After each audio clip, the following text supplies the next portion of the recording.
Senator Johnson. Mr. Chairman, I'll also thank the chairman and the people who have worked on this agreement. Understand it's been a tough road to hoe, and I realize your challenge in trying to accomplish creating a piece of legislation that could get bipartisan support and overcome a threatened presidential veto. So I understand what you've been working with here.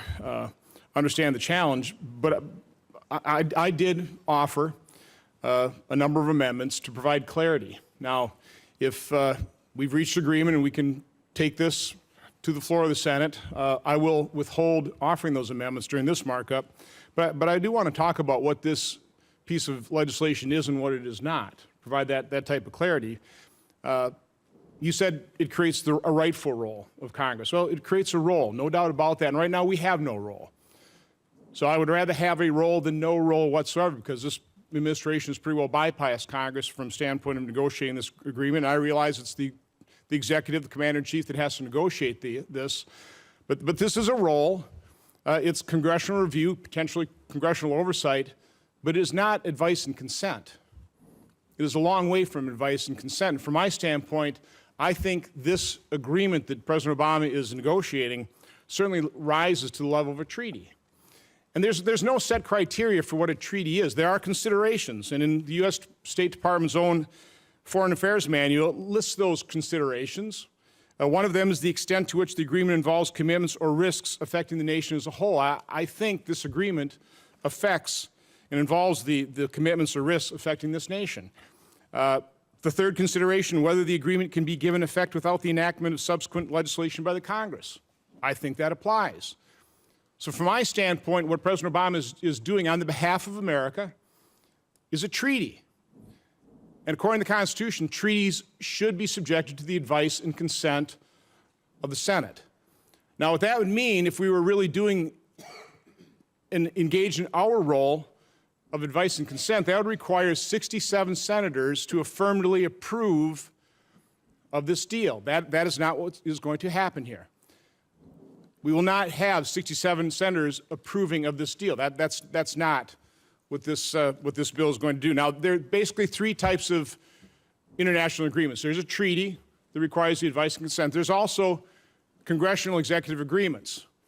Now, if you have congressional executive agreement subject to regular order, well, that'd be subject to a filibuster. So in that case, you would need 60 senators affirmatively approving of that agreement. That's still a pretty high hurdle. Now, there potentially could be congressional executive agreements under expedited procedures, would not allow a filibuster. That would then require 50 senators, as well as a majority in the House. Both of the congressional executive agreements would require a majority of the House affirmatively approving the agreement. In other words, allowing the American people to have a say in an agreement that involves commitments or risks affecting the nation as a whole through their elected representatives.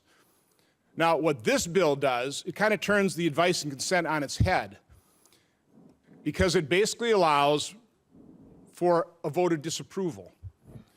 And in order for that vote of disapproval to actually have an effect of potentially stopping a really bad deal that involves commitments or risks affecting the nation as a whole, well, if it's not vetoed, that would require 60 senators voting for disapproval, which means 41 senators could approve this deal, and we would not have that vote of approval. Now, if that vote of disapproval is vetoed by the president, we would need to overcome that veto with 67 senators, which means 34 senators would be required to approve of this deal.